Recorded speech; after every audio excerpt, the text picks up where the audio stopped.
शांताकारं भुजगशयनं पद्मनाभं सुरेशं विश्वाधारं गगनसदृशं मेघवर्णं शुभांगं लक्ष्मीकान्तं कमलनयनं योगभिर्ध्यानगम्यं वंदे विष्णुं भवभयहरं सर्वलोकैकनाथम। ओम जय श्री हरि विष्णु। आप सभी भक्तों को चैत्र मास की मंगल शुभकामनाएं। भगवान श्री कृष्ण और श्रीमती राधा रानी की कृपा सदैव आप और आपके समस्त परिवार पर बनी रहे। 24 अप्रैल 2024 आज है बुधवार का दिन और आज वैशाख मास की प्रतिपदा तिथि है। आज से वैशाख मास प्रारंभ हो गया। वैसे जो भक्त वैशाख मास का स्नान करते हैं तो उनके लिए बता दूं, वैशाख मास का स्नान या व्रत अगर आप करना चाहते हैं तो इसका प्रारंभ हो जाता है चैत्र मास की पूर्णिमा तिथि से। फिर चैत्र मास की पूर्णिमा से वैशाख मास की पूर्णिमा तक नियम पूर्वक स्नान दान इत्यादि किया जाता है। बहुत से भक्त हैं जो कि व्रत धारण करते हैं, कई भक्त हैं जो कि बिना व्रत किए भी सिर्फ पूजा आराधना करते हैं, और कई भक्त ऐसे हैं जो कि कोई ना कोई नियम लेते हैं, पूरे वैशाख मास में उस नियम का पालन करते हैं। तो जिस प्रकार से हम कार्तिक मास का स्नान करते हैं या फिर माघ मास का स्नान करते हैं, उसी प्रकार से भगवान श्री हरि विष्णु को वैशाख मास भी प्रिय है। तो इस महीने में भी स्नान दान व्रत इत्यादि करने के सभी नियम उसी प्रकार से हैं। हाँ, कुछ अंतर ज़रूर होता है, मतलब थोड़ा बहुत अंतर भी होता है, वो मैं आपसे आगे वीडियो में शेयर करूंगी। तो आज की वीडियो में आप सुनेंगे वैशाख मास महात्म्य का पहला अध्याय, भगवान गणपति की कथा। क्योंकि आज पहला दिन है तो भगवान गणपति की कथा से ही मास का प्रारंभ होता है। तो भगवान श्री हरि विष्णु का ध्यान करके आज की पावन कथा का प्रारंभ करते हैं। लेकिन कथा सुनने से पहले वैशाख मास का महात्म्य, स्नान दान और व्रत के नियम जान लेते हैं। हिंदू नववर्ष का दूसरा महीना है वैशाख मास।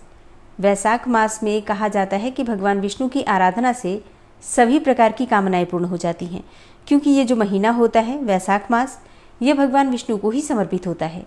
वैशाख मास को माधव मास कहा जाता है। वैशाख मास का महत्व बताते हुए शास्त्रों में कहा गया है कि वैशाख के समान दूसरा कोई मास नहीं है, सतयुग के समान दूसरा कोई युग नहीं है, वेद के समान दूसरा कोई शास्त्र नहीं है, और गंगा जी के समान दूसरा कोई तीर्थ नहीं है। तो ब्रह्मा जी ने वैशाख मास को सब मासों में उत्तम बताया है। पुराणों में वैशाख मास को माता के समान माना गया है, अर्थात जिस प्रकार से माता अपनी संतान की सभी इच्छाओं को पूरा करती है, उसी प्रकार से वैशाख मास का स्नान दान करने से और वैशाख मास में नियम पालन करने से समस्त प्रकार की कामनाएं पूर्ण हो जाती हैं। धार्मिक ग्रंथों के अनुसार इस महीने में जन कल्याण की खातिर देवी देवता जल में ही निवास करते हैं, इसलिए इस महीने में जलदान को सबसे श्रेष्ठ माना गया है। और सुबह सूर्योदय से पहले उठकर स्नान करना, फिर भगवान सूर्यदेव को जल अर्पित करना, इससे भी बहुत सारी कामनाएं पूर्ण हो जाती हैं। तो वैशाख मास में जितनी जल्दी हो सके उठकर स्नान करना चाहिए। कम से कम सूर्योदय से पहले उठकर स्नान कर लें, इस बात का आपको ध्यान रखना है। इसके बाद भगवान सूर्यदेव को जल अर्पित करें और उसके बाद अपने घर के मंदिर में आकर भगवान श्री हरि विष्णु और माता लक्ष्मी यानी कि लक्ष्मी नारायण की आराधना करें। सभी देवी देवताओं की पूजा करें।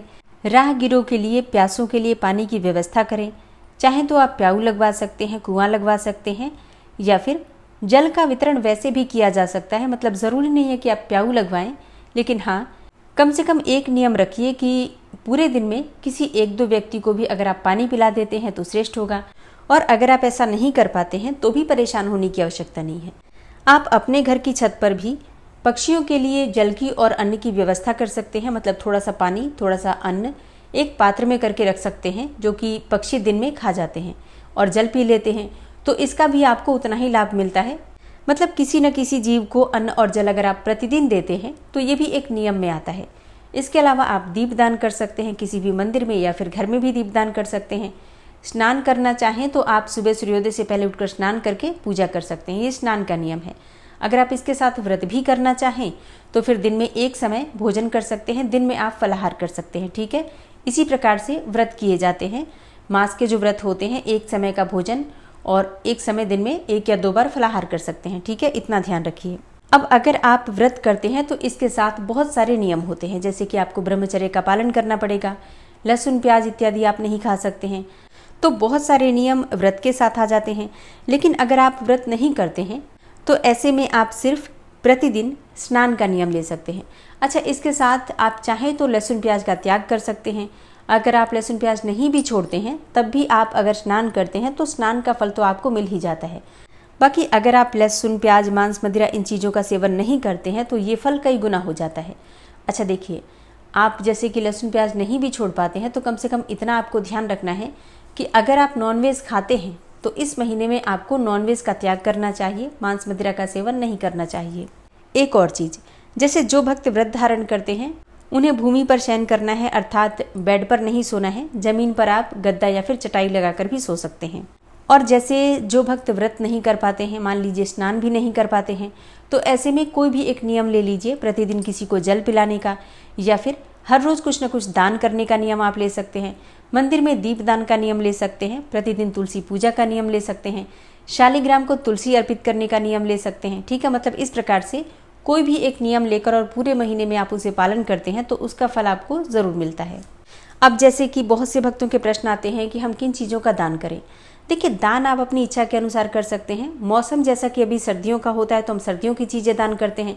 अब जैसे कि अभी गर्मियों का मौसम प्रारंभ हो गया तो चरम पर गर्मी है, ऐसे में अगर आप कोई भी वस्तु ऐसी दान करते हैं जो कि इस मौसम में काम आए, जैसे जूता, छाता, या फिर आप किसी के लिए जल की व्यवस्था कर दें, अन्न की व्यवस्था कर दें, आप किसी के लिए मतलब भोजन का और पानी का दान करते हैं, या फिर पंखा, कूलर, इन चीज़ों का आप दान करते हैं तो इसका फल कई गुना होता है। अब सभी चीज़ें हम नहीं कर पाते हैं दान, जितना हमसे हो पाता है उतना दान करने का प्रयास करते हैं। जैसे मैंने आपको बताया, अगर आप बहुत कुछ नहीं कर पाते हैं तो भी अगर आप पशु और पक्षियों के लिए अन्न और जल की व्यवस्था करते हैं, थोड़ा सा भी करते हैं, तो उसका भी फल आपको बहुत अधिक प्राप्त होता है। जैसे कि गाय को आप गुड़ और रोटी प्रतिदिन दे सकते हैं, थोड़ा सा हरा चारा दे सकते हैं।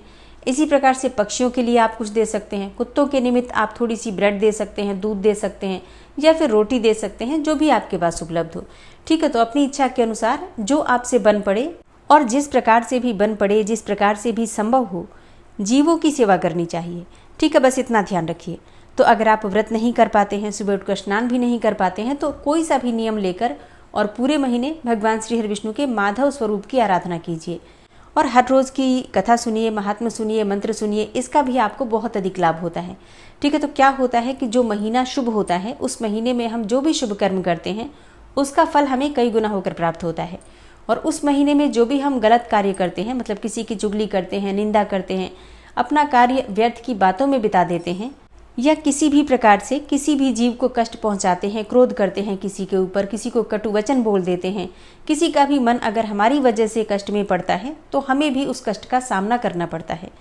इसलिए जब भी शुभ समय आता है, जब भी शुभ मास आते हैं, तो उस महीने में थोड़ा सजग, थोड़ा सचेत हमें रहना चाहिए। और अब आप सुनेंगे सबसे पहले गणेश जी की कहानी और उसके बाद आप सुनेंगे वैशाख मास महात्म्य। पौराणिक कथा के अनुसार एक बार देवतागण संकट में घिरे हुए थे तो वे कैलाश पर्वत पर भगवान शिव की शरण में आए। अब वहां पर भगवान गणेश और कार्तिकेय जी दोनों उपस्थित थे। भगवान भोलेनाथ ने अपने पुत्रों कार्तिकेय और गणेश से पूछा कि तुम दोनों में से कौन देवताओं के संकट को दूर करेगा। अब दोनों ने ही कहा कि वो देवताओं को संकट से उबार सकते हैं। भगवान महादेव ने कहा कि तुम दोनों में से जो पहले धरती की परिक्रमा करके आएगा उसे ही देवताओं के संकट को दूर करने का अवसर मिलेगा। अब ये सुनते ही कार्तिकेय मोर पर सवार होकर पृथ्वी की परिक्रमा करने चल दिए। भगवान गणेश जी का वाहन तो मूषक था और उससे पृथ्वी की परिक्रमा जल्दी कर पाना तो बिल्कुल भी संभव नहीं था। उन्होंने एक उपाय सोचा। अब भगवान गणेश जी मूषक पर सवार होकर अपने माता पिता की परिक्रमा करने लगे और 7 बार परिक्रमा करने के बाद वे अपने माता पिता को प्रणाम करके एक तरफ खड़े हो गए। कुछ ही देर बाद कार्तिकेय भी वहां आ गए और स्वयं को विजेता बताने लगे।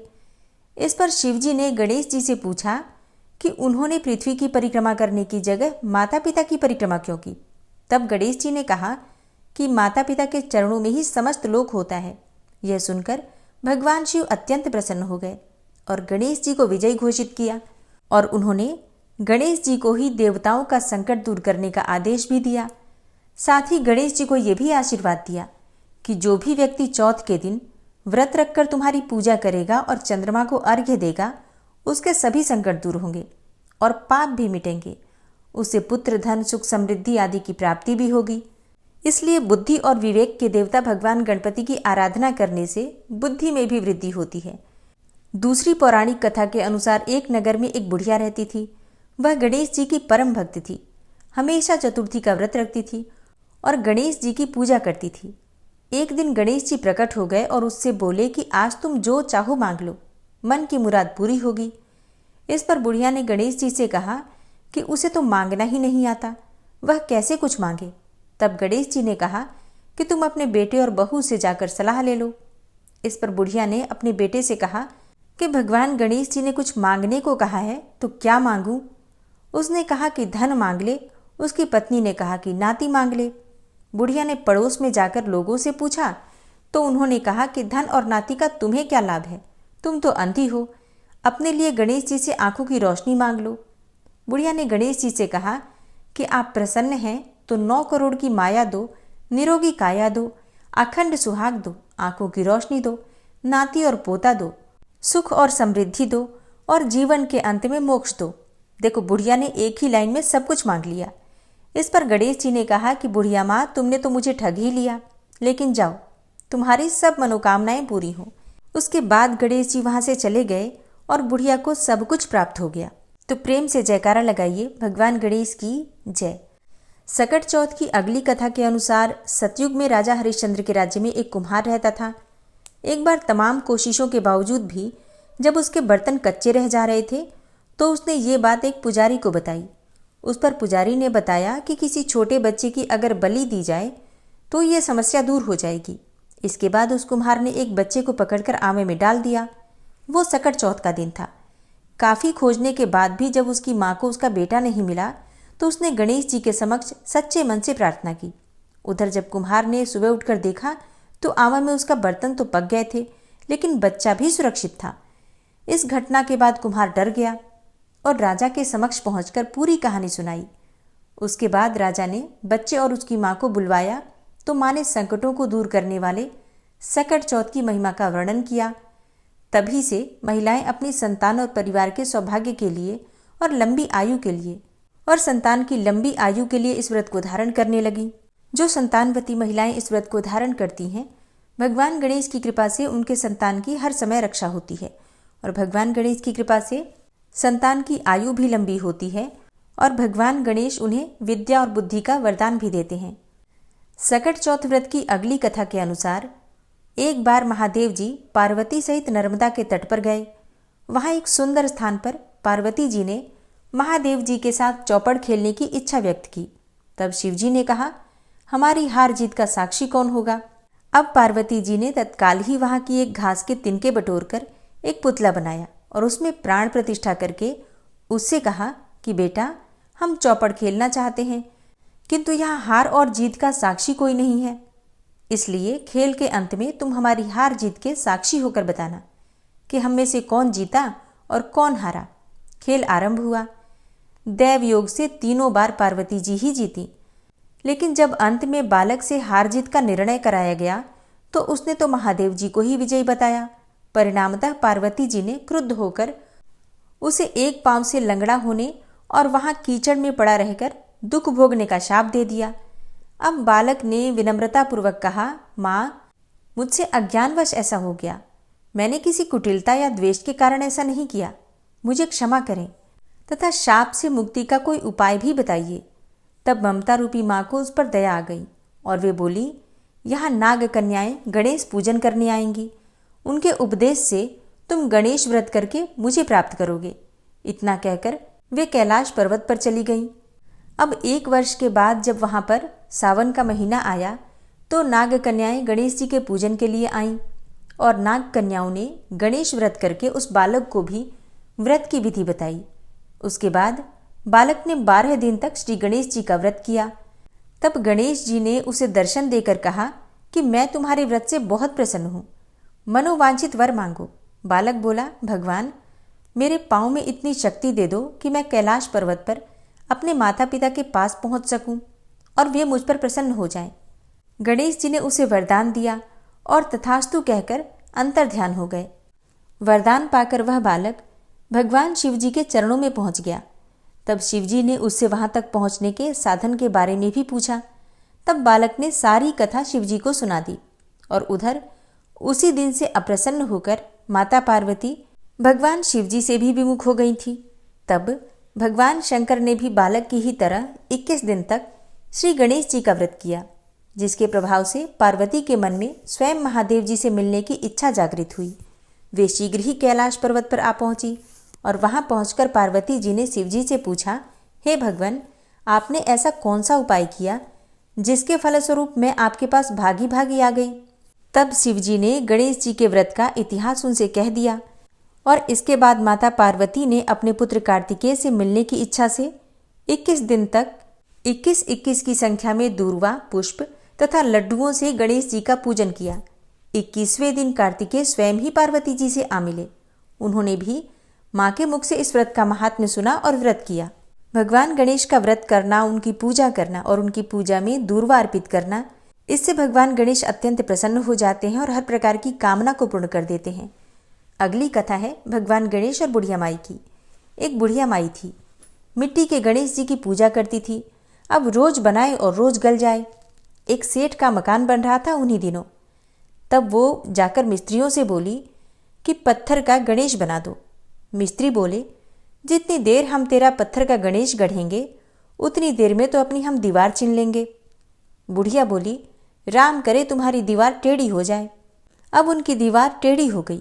वो चिने और ढा देवे, चिने और ढा देवे। इस तरह करते करते शाम हो गई। शाम को सेठ आया। उसने कहा, आज भी कुछ नहीं किया। तब वो कहने लगे कि एक बुढ़िया आई थी। वो कह रही थी कि मेरा पत्थर का गणेश गढ़ दो। हमने नहीं गढ़ा तो उसने कहा कि तुम्हारी दीवार टेढ़ी हो जाए, और तब से दीवार सीधी बन ही नहीं पा रही है। बनाते हैं और ढा देते हैं। मिस्त्रियों से यह बात सुनकर सेठ ने बुढ़िया को बुलवाया और सेठ ने कहा कि हम तेरा सोने का गणेश गढ़ देंगे, हमारी दीवार सीधी कर दे। सेठ ने बुढ़िया को सोने का गणेश गढ़ा दिया। सेठ की दीवार सीधी हो गई। जैसे सेठ की दीवार सीधी की वैसी ही सबकी करना। कहानी कहने वाले, सुनने वाले और हुंकारा भरने वाले सब पर अपनी कृपा करना। कई ऐसी जगह हैं जहाँ पर सकट चौथ के दौरान मेले भी लगते हैं। तो एक गांव में एक माँ बेटी रहती थी। अब एक दिन की बात है कि जब मेला लगा हुआ था तो बेटी ने माँ से कहा कि माँ, गांव के सब लोग मेला देखने जा रहे हैं, मैं भी मेला देखने जाऊंगी। अब माँ ने कहा कि वहाँ तो बहुत भीड़ होगी, कहीं गिर जाओगी तो चोट लग जाएगी। लेकिन लड़की ने माँ की बात ही नहीं सुनी और मेला देखने के लिए चल पड़ी। माँ ने जाने से पहले बेटी को 2 लड्डू दिए और 1 घंटी में पानी दिया। माँ ने कहा कि 1 लड्डू तो गणेश जी को खिला देना और थोड़ा पानी पिला देना, दूसरा लड्डू तुम खा लेना और बचा पानी भी पी लेना। लड़की मेले में चली गई। मेला खत्म होने पर सभी गांव वाले वापस आ गए, लेकिन लड़की तो वापस ही नहीं आई। अब लड़की तो मेले में ही रह गई थी। लड़की मेले में गणेश जी के पास बैठ गई और कहने लगी कि 1 लड्डू और पानी गणेश जी तुम्हारे लिए और 1 लड्डू और बाकी बचा पानी मेरे लिए। अब जब तक तुम इसे खाओगे नहीं और पानी पियोगे नहीं, तब तक मैं भी लड्डू नहीं खाऊंगी और तब तक मैं घर भी नहीं जाऊंगी। और यही कहते कहते सारी रात बीत गई। अब गणेश जी सोचने लगे कि अगर मैंने ये 1 लड्डू और पानी नहीं पिया तो ये लड़की तो अपने घर नहीं जाएगी। यह सोचकर गणेश जी एक लड़के के वेश में आए और उससे 1 लड्डू लेकर खा लिया और साथ ही थोड़ा पानी भी पी लिया।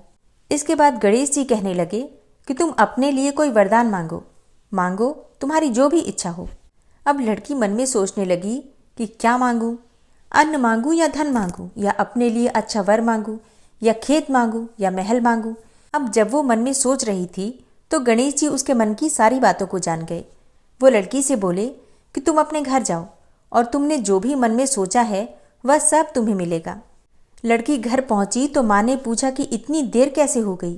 बेटी ने कहा कि जैसा आपने कहा था मैंने वैसा ही किया है, और देखते ही देखते जो भी लड़की ने सोचा था वह सब कुछ हो गया। हे गणेश जी, जैसे आपने उस लड़की की इच्छा पूरी की वैसे ही सबकी करना। कहानी कहने वाले, सुनने वाले और हुंकारा भरने वाले सबकी इच्छा पूरी करना। बोलिए भगवान गणपति की जय। दोस्तों, बात करें वैशाख मास के महात्म्य के बारे में तो सबसे पहले ये महात्म्य भगवान श्री हरि विष्णु ने माँ लक्ष्मी जी से कहा था, जिसे ब्रह्मा जी ने भी सुना था। और उसके बाद ब्रह्मा जी ने अपने पुत्र ब्रह्मर्षि नारद जी से वैशाख मास का महात्म्य का वर्णन किया, और ब्रह्मर्षि नारद जी ने राजा अम्बरीश से वैशाख मास के महात्म्य का वर्णन किया है। और हाँ, वैशाख मास के महात्म्य का वर्णन आता है स्कंद पुराण में और पद्म पुराण में, जिसे आज की वीडियो में आप सुनेंगे। श्री सूत जी बोले, परमेष्ठी ब्रह्मा जी के पुत्र नारद जी से राजा अम्बरीश ने पवित्र वैशाख मास का महात्म्य पूछा। राजा अम्बरीश बोले, हे ब्रह्मन, आपने जो संपूर्ण महीनों के महात्म्य का वर्णन किया वो सब मैंने अच्छी तरह से सुना। सभी महीनों में वैशाख मास ही श्रेष्ठ है। अतः वैशाख मास का महात्म्य विस्तार से कहिए, मुझे सुनने की प्रबल इच्छा है। यह मास भगवान विष्णु को इतना प्रिय क्यों है? इस महीने में कौन कौन से धर्म कार्य उन्हें क्यों प्रिय हैं? वैशाख मास में क्या दान करना चाहिए, उसका क्या फल प्राप्त होता है? ये सब कार्य किस देवता को प्रसन्न करने के लिए करने चाहिए और इस मास में करने योग्य काम क्या है? कौन से कार्य भगवान विष्णु को प्रिय हैं? इसमें क्या दान करने से किस चीज की प्राप्ति होती है, किस फल की प्राप्ति होती है और उसका उद्देश्य क्या होता है? इस मास में किन किन वस्तुओं से भगवत का पूजन करना चाहिए? हे नारद जी, यह सब मुझे विस्तार पूर्वक सुनाइए, मैं श्रद्धा से सुनूंगा। राजा अम्बरीश की बात सुनकर ब्रह्मर्षि नारद जी मुस्कुराते हुए बोले, हे राजन, सभी महीनों का महात्म्य पहले विष्णु जी ने लक्ष्मी जी से किया था, जो मुझसे ब्रह्मा जी ने कहा है। सब महीनों में कार्तिक, माघ और वैशाख मास श्रेष्ठ है। इन तीनों में भी वैशाख मास सबसे श्रेष्ठ माना गया है। यह महीना माता के समान सब जीवों को अभिष्ट फल देने वाला है। इस महीने में दान, यज्ञ, व्रत और स्नान करने से सब पापों का नाश हो जाता है। यह महीना धर्म, कर्म, यज्ञ और तप का सार है। इसकी देवता भी प्रशंसा करते हैं। यह मास विद्याओं में वेद विद्या के समान, मंत्रों में प्रणव के समान, वृक्षों में कल्प वृक्ष के समान, गौओं में कामधेनु के समान, नागों में शेषनाग के समान, पक्षियों में गरुण के समान है। देवों में विष्णु, वर्णों में ब्राह्मण, प्रिय वस्तुओं में प्राण और मित्रों में भार्या के समान है। नदियों में गंगा के समान, तेजस्वियों में सूर्य के समान, शस्त्रों में चक्र के समान, धातुओं में सुवर्ण के समान, वैष्णवों में शिवजी के समान और रत्नों में कौस्तुभ मणि तुल्य धर्म के लिए सबसे उत्तम मास है। इस मास के समान विष्णु भक्ति उत्पन्न कराने वाला और कोई दूसरा महीना नहीं है। मेष की संक्रांति वैशाख मास में सूर्योदय से पहले जो मनुष्य स्नान करता है, उससे विष्णु भगवान लक्ष्मी जी सहित अत्यंत प्रसन्न होते हैं। जैसे अन्न से सब प्राणी प्रसन्न होते हैं, वैसे ही वैशाख स्नान से निस्संदेह विष्णु भगवान प्रसन्न होते हैं। वैशाख स्नान करने वाले मनुष्य और जो उनका अनुमोदन करता है, वह भी सब पापों से छूटकर विष्णु लोक को जाता है। मेष राशि के सूर्य में अर्थात वैशाख मास में प्रातःकाल एक बार भी स्नान करके जो मनुष्य आहनिक करता है, वह महापापों से छूटकर विष्णु लोक को प्राप्त करता है। वैशाख मास में स्नान करने के लिए जो मनुष्य एक पग भी चलता है, उसे 10,000 अश्वमेध यज्ञ करने का फल प्राप्त होता है। इसमें तनिक भी संदेह नहीं है। यह एकाग्र चित्त होकर जो ऐसा संकल्प भी करता है, उसे भी निस्संदेह 100 यज्ञ का पुण्यफल प्राप्त होता है। वैशाख स्नान के लिए धनुष के बराबर भी जो मनुष्य चलता है, वह संसार के बंधनों से छूटकर वैकुंठ धाम को जाता है। ब्रह्मांड भर में अर्थात तीनों लोकों में जितने भी तीर्थ हैं, हे राजेंद्र, वे सब नगर बाहर के थोड़े से जल से भी भरे रहते हैं। अर्थात वैशाख मास में स्नान के लिए किसी तीर्थ में अगर न जा सके तो नगर के बाहर किसी जलाशय में भी स्नान करना चाहिए। यम की आज्ञा से शास्त्रों में लिखे पाप उसी समय तक गरजते हैं जब तक मनुष्य वैशाख स्नान नहीं करता।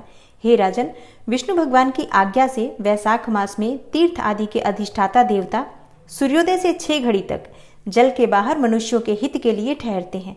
हे राजेंद्र, उस समय तक जो भी लोग स्नान के लिए नहीं आते, वे उनको दारुण शाप देकर अपने स्थान को चले जाते हैं। इसलिए वैशाख स्नान अवश्य करना चाहिए।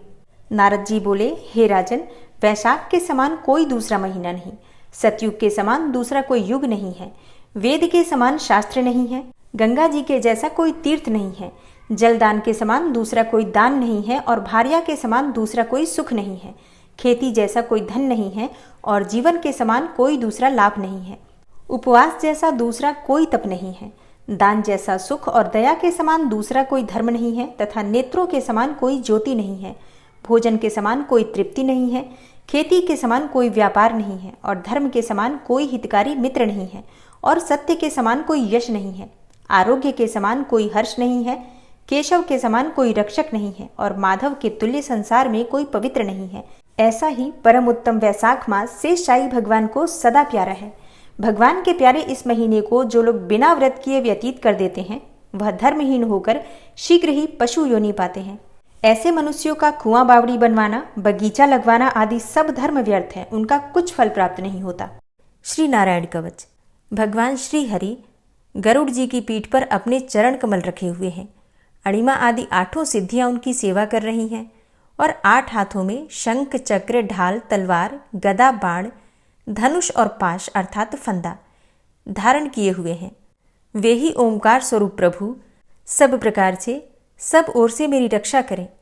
मत्स्य मूर्ति भगवान जल के भीतर जल तंतुओं से और वरुण के पास से मेरी रक्षा करें। माया से ब्रह्मचारी रूप धारण करने वाले वामन भगवान स्थल पर और विश्वरूप श्री त्रिविक्रम भगवान आकाश में मेरी रक्षा करें। जिनके घोर अट्टहास करने पर सब दिशाएं गूंज उठी थी और दैत्य पत्नियों के गर्भ गिर गए थे, वे दैत्य युद्धपतियों के शत्रु भगवान नृसिंह किले, जंगल, रणभूमि आदि विकट स्थानों में मेरी रक्षा करें। अपनी दाढ़ों पर पृथ्वी को उठा लेने वाले यज्ञ मूर्ति वाराह भगवान मार्ग में, परशुराम जी पर्वतों के शिखरों पर और लक्ष्मण जी के सहित भरत के बड़े भाई भगवान रामचंद्र प्रवास के समय मेरी रक्षा करें। भगवान नारायण मारण, मोहन आदि भयंकर अभिचारों और सब प्रकार के प्रमादों से मेरी रक्षा करें। ऋषि श्रेष्ठ नर गर्व से, योगेश्वर भगवान दत्तात्रेय योग के विघ्नों से और त्रिगुणाधिपति भगवान कपिल कर्म बंधन से मेरी रक्षा करें। परम ऋषि सनत कुमार कामदेव से, हयग्रीव भगवान मार्ग में चलते समय देव मूर्तियों को नमस्कार आदि न करने के अपराध से और देवर्षि नारद सेवा अपराधों से और भगवान कच्छप सब प्रकार के नरकों से मेरी रक्षा करें। भगवान धन्वंतरी कुपथ्य से, जितेंद्र भगवान ऋषभदेव सुख दुख आदि भयदायक द्वंद्वों से, यज्ञ भगवान लोकापवाद से और बलराम जी मनुष्यकृत कष्टों से और श्री शेष जी क्रोधवश नामक सर्पों के गणों से मेरी रक्षा करें। भगवान श्री कृष्ण द्वैपायन व्यास जी अज्ञान से तथा बुद्धदेव पाखंडियों से और प्रमाद से मेरी रक्षा करें। धर्म रक्षा करने वाले महान अवतार धारण करने वाले भगवान कल्कि पाप बहुल कलिकाल के दोषों से मेरी रक्षा करें। प्रातःकाल भगवान केशव अपनी गदा लेकर, कुछ दिन चढ़ जाने पर भगवान गोविंद अपनी बांसुरी लेकर और दोपहर के पहले भगवान नारायण अपनी तीक्ष्ण शक्ति लेकर और दोपहर को भगवान विष्णु चक्रराज सुदर्शन लेकर मेरी रक्षा करें। तीसरे पहर में भगवान मधुसूदन अपना प्रचंड धनुष लेकर मेरी रक्षा करें और सायंकाल में ब्रह्मा आदि त्रिमूर्तिधारी माधव, सूर्यास्त के बाद ऋषिकेश, अर्धरात्रि के पूर्व तथा अर्धरात्रि के समय अकेले भगवान पद्मनाभ मेरी रक्षा करें। रात्रि के पिछले प्रहर में श्रीवत्स लांछन श्रीहरि, उषा काल में खड्गधारी भगवान जनार्दन और सूर्योदय से पूर्व श्री दामोदर और संपूर्ण संध्याओं में काल मूर्ति भगवान विश्वेश्वर मेरी रक्षा करें। हे सुदर्शन, आपका आकार चक्र रथ के पहिए की तरह है। आपके किनारे का भाग प्रलयकालीन अग्नि के समान अत्यंत तीव्र है। आप भगवान की प्रेरणा से सबोर घूमते रहते हैं। जैसे आग वायु की सहायता से सूखे घास फूस जला डालती है, वैसे ही आप हमारी शत्रु सेना को शीघ्र से जला दीजिए। हे कौमुद की गदा, आपसे छूटने वाली चिंगारियों का स्पर्श वज्र के समान असह्य है। आप भगवान अजित की प्रिया हैं और मैं उनका सेवक हूँ।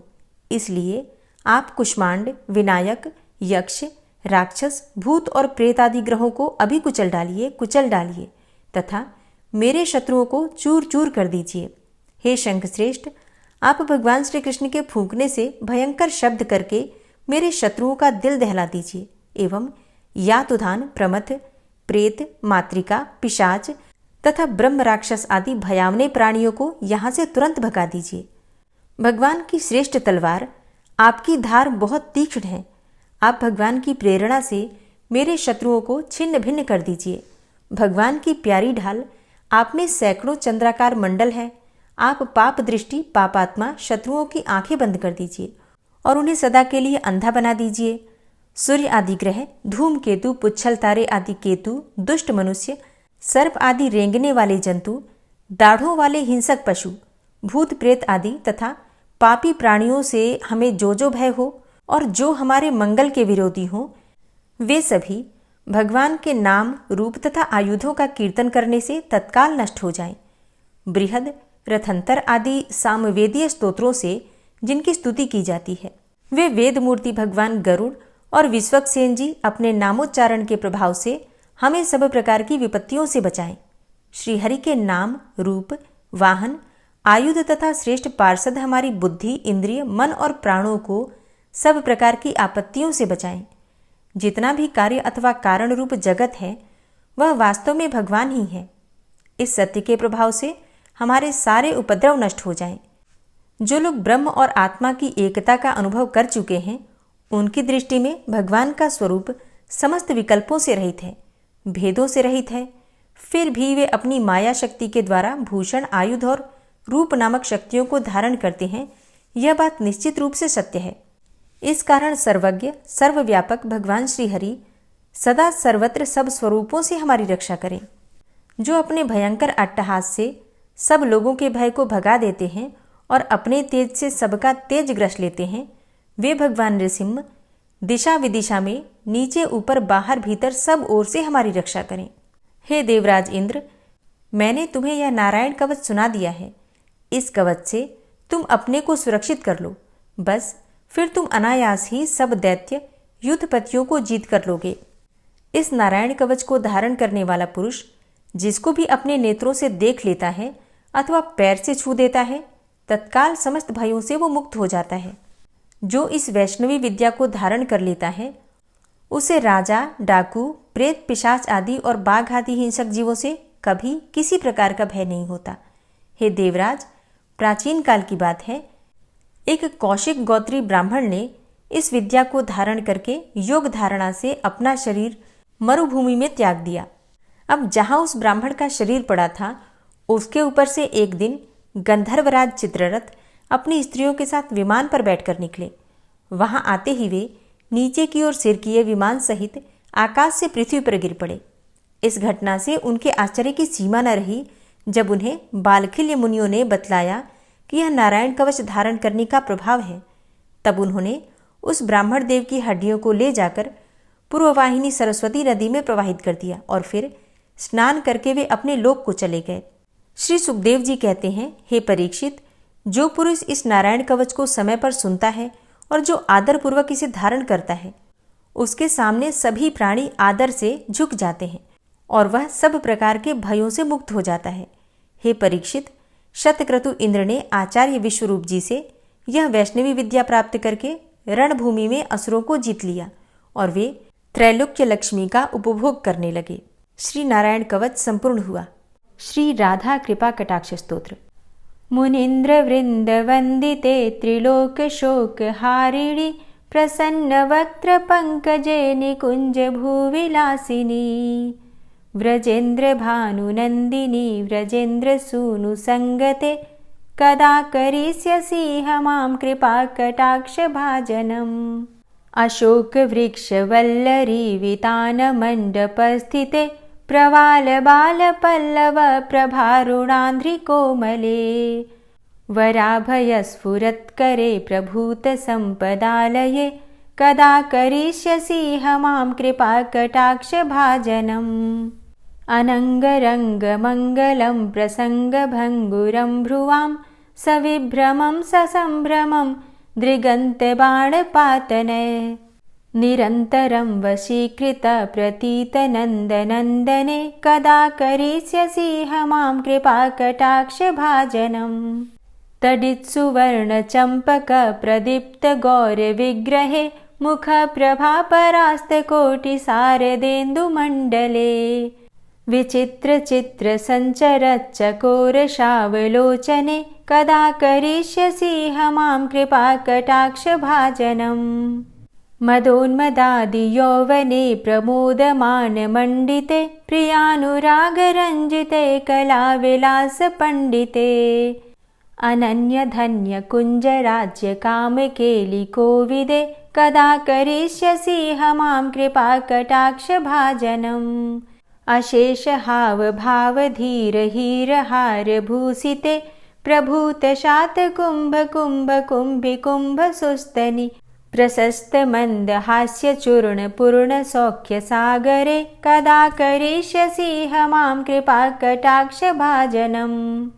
मृणाल वाल वल्लरी तरंग रंग दौर्लते लताग्रलास्य लोल नील लोचनावलोकने ललल्लुलन्मिलन् मनोज्ञ मुग्ध मोहिनाश्रिते कदा करिष्यसि हमां कृपा कटाक्ष भाजनम्। सुवर्ण मल्लिकांचित त्रिरेख कंबुकंठगे त्रिसूत्र मंगली गुण त्रिरत्न दीप्ति दीधिते सलोलनीलकुन्तलप्रसूनगुच्छगुम्फिते कदा करिष्यसि मां कृपाकटाक्षभाजनम्। नितम्बबिम्बलम्बमानपुष्पमेखलागुणे प्रशस्तरत्नकिङ्किणीकलापमध्यमञ्जुले करीन्द्रशुण्डदण्डिकावरोहशोभगोरुके कदा करिष्यसि मां कृपाकटाक्षभाजनम्।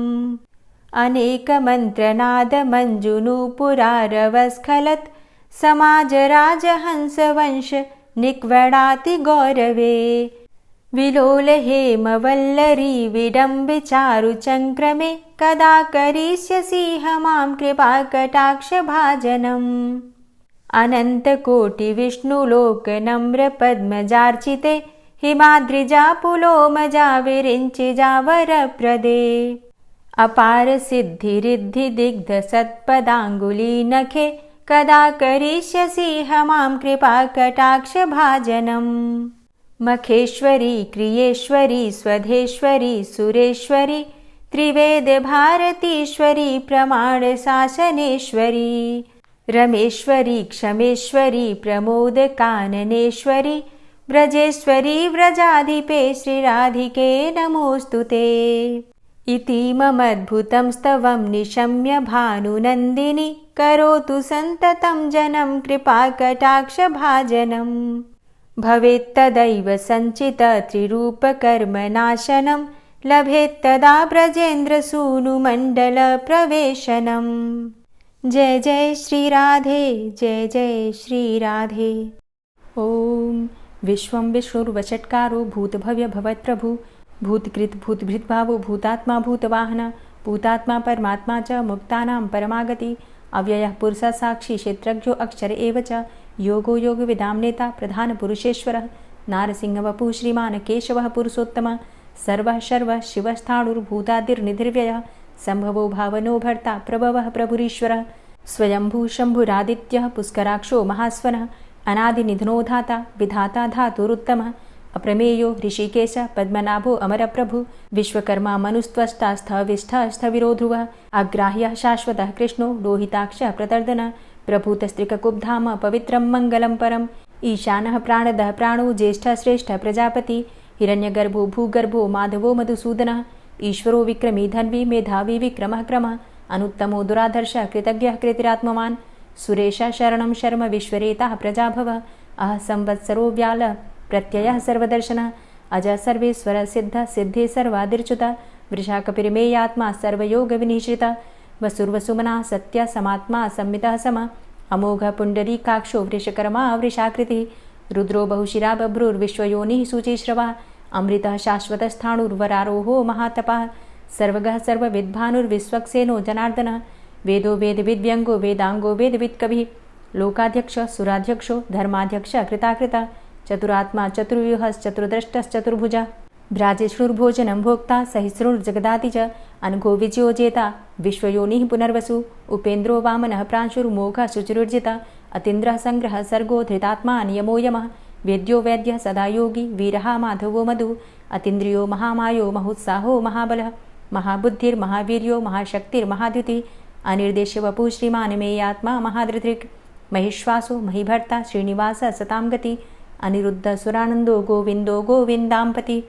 मरीचिर्दमनो हंस सुपर्णो भुजगोत्तम हिरण्यनाभ सुतपा पद्मनाभ प्रजापति अमृत्यु सर्वदिक्सिंह संधाता सन्धिमानस्थिर अजो दूर्मर्षणः शास्ता विश्रुतात्मा सुरारिः गुरुर्गुर्तमो धाम सत्य सत्यपराक्रम निमिषो अनिमिषो श्रग्वी वाचस्पतिरुदारधि अग्रणिर्ग्रामणी श्रीमान् न्यायो नेता समीरण सहस्रमूर्धा विश्वात्मा सहस्राक्षा सहस्रपात् आवर्तनो निवृत्तात्मा संवृतः संप्रमर्दन अह संवर्तको वहनिर्निलोधरणीधरः सुप्रसादः प्रसन्नात्मा विश्वदृग् विशुभुग्विभु सत्कर्ता सत्कृतः साधु जहर्नुर्नारायणो नरः असंख्येयो अप्रमेयात्मा विशिष्टशिष्टकृच्छुवि सिद्धार्थ सिद्धसङ्कल्प सिद्धिदः सिद्धिसाधनः वृषाहि वृषभो विष्णुर्विष्पर्वा वृषोदरः वर्धनो वर्धमानश्च विविक्तः श्रुतिसागरः सुभुजो दूर्धरो वाग्मी महेन्द्रो वसुदो वसु नैकरूपो बृहद्रूप शिपिविष्टः प्रकाशनः ओजस्तेजो द्युतिधर प्रकाशात्मा प्रतापनः रिद्धस्पष्टाक्षरो मन्त्रश्चन्द्रांशुर्भास्करदुतिः अमृतांशुद्भवो भानु शशबिन्दुः सुरेश्वरः औषधं जगतः सेतु सत्यधर्मपराक्रमः भूतभव्य भवन्नाथ पवनः पावनो नलः कामः कामकृत्कान्तः कामः कामप्रदः प्रभु युगादिकृत युगावर्तो नैकमायो महाशनः अदृश्यो व्यक्तरूपश्च सहस्रजित् अनन्तजित् इष्टो अविशिष्ट शिष्टेष्ट शिखण्डी नहुसो वृष क्रोधः क्रोधकृत्कर्ता विश्वबाहुर्महीधरः अच्युतः प्रतितः प्राणः प्राणदो वासवानुजः अपां निधिर्धिष्ठानं प्रमत्तः प्रतिष्ठितः स्कन्दः स्कन्दधरो धूर्यो वरदो वायुवाहनः वासुदेवो बृहद्भानुरादिदेवः पुरन्दरः अशोकस्तारणस्तारः शूरः सौरिर्जनेश्वरः अनुकूलः शतावर्त पद्मी पद्मनिभेक्षणः पद्मनाभो अरविन्दाक्ष पद्मगर्भ शरीरभृत् महर्धिरिद्धो वृद्धात्मा महाक्षो गरुडाध्वजः अतुलः शरभो भीमो समयज्ञो हविर्हरि सर्वलक्षणलक्षण्यो लक्ष्मीवान् समितिञ्जयः वीक्षरो रोहितो मार्गो हेतुर्दामोदरः सह महीधरो महाभागो वेगवान् मिताशनः उद्भवः क्षोभणो देवः श्रीगर्भः परमेश्वरः करणं कारणं कर्ता विकर्ता गहनो गुहः व्यवसायो व्यवस्थान संस्थान स्थानदो ध्रुवः परर्थी परमस्पस्तुष्ट पुष्ट शुभेक्षणः रामो विरामो विरजो मार्गो नेयो नयोनयः वीरः शक्तिमतां श्रेष्ठो धर्मो धर्मविदुत्तमः वैकुण्ठः पुरुषः प्राणः प्राणदः प्रणवः पृथुः हिरण्यगर्भः शत्रुघ्नो व्याप्तो वायुरुधोक्षजः ऋतुः सुदर्शनः कालः परमेष्ठी परिग्रहः उग्रः संवत्सरो दक्षो विश्रामो विश्वदक्षिणः विस्तारः स्थावरस्थाणु प्रमाणं बीजमव्ययम् अर्थो अनर्थो महाकोशो महाभोगो महाधनः अनिर्विण्णः स्थविष्टोऽभू धर्मयुपो महामखः नक्षत्रनेमिर्नक्षत्री क्षमा चामः समीहनः यज्ञ इज्जो महेज्यश्च क्रतुसत्रं सतां गतिः सर्वदर्शी विमुक्तात्मा सर्वज्ञो ज्ञानमुत्तमं सुव्रतः सुमुखः सुष्मा सुघोषः सुखदः सुहृतः मनोहरो जित्क्रोधो वीरबाहुर्विदारणः स्वापनः स्ववसो व्यापी नैकात्मा नैककर्मकृत् वत्सरो वत्सलो वत्सी रत्नगर्भो धनेश्वरः धर्मगुप्त धर्मकृद्धर्मी सदसक्षरमक्षरम् अविज्ञाता सहस्रांशुर्विधाता कृतलक्षणः गभस्तिनेमिः सत्त्वस्थः सिंहो भूतमहेश्वरः आदिदेवो महादेवो देवेशो देवभृद्गुरुः उत्तरो गोपतिर्गोप्ता ज्ञानगम्यः पुरातनः शरीरभूतभृद्भोक्ता कपीन्द्रो भूरि दक्षिणः सोमभो अमृतपः सोमः पुरुजित पुरुषोत्तमः विनयोजयः सत्यसन्धो दाशाः सात्वतां पतिः जीवो विनयिता साक्षी मुकुन्दो अमितविक्रमः अम्भो निद्रणन्तात्मा महोदधीशयोऽन्तकः अजोमहारः स्वाभाव्यो जितामित्रः प्रमोदनः आनन्दो नन्दनो नन्दः सत्यधर्मा त्रिविक्रमः महर्षि कपिलाचार्यः कृतज्ञो मेदिनीपतिः त्रिपदस्त्रिदशाध्यक्षो महाशृङ्गः कृतान्तकृत् महावराहो गोविन्दः सुखेणः कनकाङ्गदी गुह्यो गभीरो गहनो गुप्तश्चक्रगदाधरः वेधा स्वाङ्गो अजितः कृष्णो दृढः सङ्कर्षणोच्युतः वरुणो वारुणो वृक्षः पुष्कराक्षो महामनाः भगवान् भगानन्दी वनमाली हलायुधः आदित्यो ज्योतिरादित्यः सहिष्णुर्गतिसत्तमः सुधन्वाखण्डपरशुर्दारुणो द्रविडप्रदः दिविस्त्रिक्सरदृग्व्यासो वाचस्पतिर्योनिजः त्रिसामासामगः साम निर्वाणं भेषजम्भिषक् सन्न्यासकृच्छमः शान्तो निष्ठा शान्तिः परायणं शुभाङ्गः शान्तिदस्रष्टा कुमुदः कुवलेशयः गोहितो गोपतिर्गोप्ता वृषभाक्षो वृषाप्रियः अनिवर्ति निवृतात्मा संक्षेप्ता चेमकृच्छिवः श्रीवत्सवक्षा श्रीवास श्रीपति श्रीमतांबरः श्रीधर श्रीश श्रीनिवास श्रीनिधि श्रीविभावन श्रीधर श्रीकर श्रेय श्रीमान् लोकत्रयाश्रयः स्वक्ष स्वङ्ग शतानन्दो नन्दिर्ज्योतिर्गणेश्वरः विजितात्मा विधेयात्मा सत्कीर्तिश्छिन्न संशयः उदीर्णः सर्वतक्षसुर्निशः शाश्वतः स्थिरः भूषयो भूषणो भूतिर्विशोकः शोकनाशनः अर्चिष्मानर्चितः कुम्भो विशुद्धात्मा विशोधनः अनिरुद्धो अप्रतिरथ प्रद्युम्नो अमितविक्रमः कालिनेमि निहावीरः शौरी शूरजनेश्वरः त्रिलोकात्मा त्रिलोकेशः केशवः केशिहारी कामदेवः कामपालः कामीकान्तः कृतागमः अनिर्देशवपुर्विष्णोर्वीरो अनन्तो धनञ्जयः ब्रह्मण्यो ब्रह्मकृद्ब्रह्मा ब्रह्म ब्रह्म विवर्धनः ब्रह्मविद् ब्राह्मणे ब्रह्मी ब्रह्मज्ञो ब्राह्मणप्रियः महाक्रमो महाकर्मा महातेजा महोरगः महाक्रतुर्महायज्वा महायज्ञो महाहवि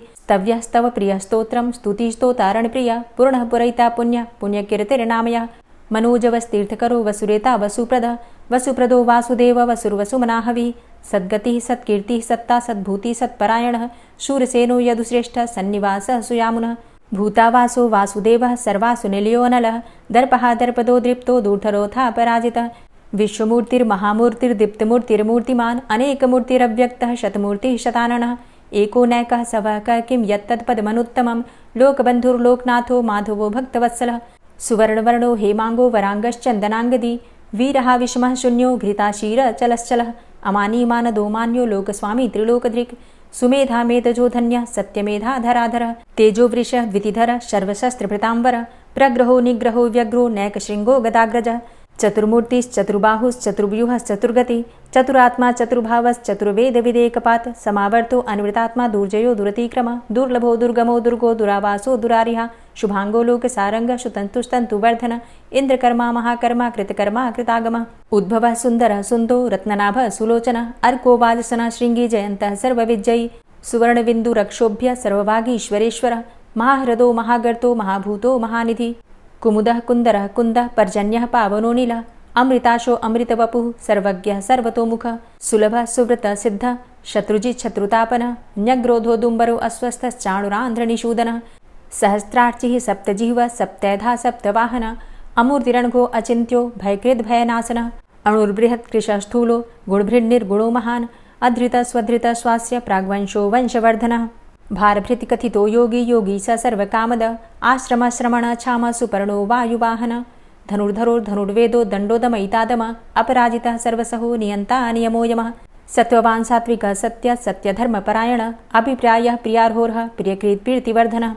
विहाय सगतिर्ज्योति सुरुचिर्हुद्भुग्विभु रविर्विलोचनः सूर्य सविता रविलोचनः अनन्तो हुद्भुग्भोक्ता सुखदो नैकजोग्रज अनिर्विण्ण सदामर्षि लोकाधिष्ठानमद्भुतः सनात सनातन्तमः कपिलः कपिरप्यय स्वस्तिदा स्वस्तिकृत् स्वस्ति स्वस्तिभुक् स्वस्ति दक्षिण रौद्रः कुण्डली चक्रे विक्रम्युर्जितशासन शब्दातिगः शब्दशः शिशिरः शर्वरीकर अक्रूरः पेशलो दक्षो दक्षिणः क्षमिणाम्बर विद्वतमो वितभय पुण्यश्रवणकीर्तन उत्तारणो दुष्कृतिः पुण्यो दुःस्वप्ननाशन वीरः रक्षण संतो जीवनः पर्यवस्थित अनन्तरूपो अनन्तसृर्जितमन्युर्भयापः चतुरश्रो गभीरात्मा विदिशो व्यादिशो दिश अनादिर्भूर्भुवो लक्ष्मीः सुवीरो रुचिराङ्गद जननो जन्मादिर्भीमो भीमपराक्रम आधारनीलयो धाता पुष्पहासः प्रजागर ऊर्ध्वगः सत्पथाचारः प्राणदः प्रणवापण प्रमाणं प्राणनीलयः प्राणभृत् प्राणजीवनः तत्त्वं तत्त्वविदेकात्मा जन्म मृत्यु जरातिग भूर्भुवस्वस्तरुस्तारः सविता प्रपितामह यज्ञो यज्ञपतिर्यज्वा यज्ञाङ्गो यज्ञवाहन यज्ञभृद्यज्ञकृद्यज्ञ यज्ञभुग्यज्ञसाधन यज्ञान्तिकृद्यज्ञ गुह्यमन्यमन्नादेव च आत्मयोनिः स्वयं जातो वैखानः सामगायन देवकीनन्दन स्रष्टा क्षितिसः पापनाशन शङ्खभृन्नन्दकी चक्री शारङ्गधन्वा गदाधरः रथाङ्गपाणिरक्षोभ्य सर्वप्रहरणायुध ओम नमः इति। और अब आप सुनेंगे श्री तुलसी चालीसा। श्री तुलसी महारानी करु विनय सिरनाय जो मम हो संकट विकट दीजे मात नशाय। नमो नमो तुलसी महारानी महिमा अमित न जाए बखानी दियो विष्णु तुमको सन्माना जग में छायो सुयस महाना। विष्णु प्रिया जय जयति भवानी तिहु लोक की हो सुख खानी। भगवत पूजा करे जो कोई बिना तुम्हारे सफल न होई। जिन घर तव नहीं होय निवासा उस घर कर ही विष्णु नहीं बासा। करें सदा जो तव नित सुमिरन तेहि के काज होय सब पूरन। कार्तिक मास महात्म तुम्हारा ताको जानत सब संसारा। तव पूजन जो करे कुंवारी पावे सुंदर वर सुकुमारी। करे जो पूजा नित प्रति नारी सुख संपत्ति से होय सुखारी। वृद्धा नारी करे जो पूजन मिले भक्ति होवे पुलकित मन। श्रद्धा से पूजे जो कोई भवनिधि से तर जावे सोई। कथा भागवत यज्ञ करावे तुम बिन नहीं सफलता पावे। छायो तब प्रताप जग भारी ध्यावत तुम्हि सकल चित धारी। तुम्ही मात यंत्रन तंत्रन में सकल काज सिद्धि होवे क्षण में। औषधि रूप आप हो माता सब जग में तव यश विख्याता। देव ऋषि मुनि और तपधारी करत सदा तव जय जयकारी। वेद पुराणन तव यश गाया महिमा अगम पार नहीं पाया। नमो नमो जय जय सुख कारणी नमो नमो जय दुख निवारणी। नमो नमो सुख संपत्ति देनी नमो नमो अघ काटन चेनी। नमो नमो भक्तन दुख हरणी नमो नमो दुष्टन मद छेनी। नमो नमो भव पार उतारणी नमो नमो परलोक सुधारणी। नमो नमो निज भक्त उबारणी नमो नमो जन काज सवारणी। नमो नमो जय कुमति नशावनी नमो नमो सब सुख उपजावनी। जयति जयति जय तुलसी माई ध्याऊं तुमको शीश नवाई। निज जन जानि मोहि अपनाओ, बिगड़े कारज आप बनाओ। करूं विनय मैं मात तुम्हारी, पूर्ण आशा करहु हमारी। शरण चरण कर जोरी मनाऊं, निश दिन तेरे ही गुण गाऊं। करहु मात अब मोह पर दाया, निर्मल होए सकल मम काया। मांगू मातु यही बर दीजे, सकल मनोरथ पूर्ण कीजे। जानू नहीं कछु नेम आचारा, क्षमहु मातु अपराध हमारा। 12 मास करे जो पूजा, तासम जग में और नहीं दूजा। प्रथम ही गंगा जल मंगवावे, फिर सुंदर स्नान करावे। चंदन अक्षत पुष्प चढ़ावे, धूप दीप नैवेद्य लगावे। करें आचमन गंगा जल से, ध्यान करे हृदय निर्मल से।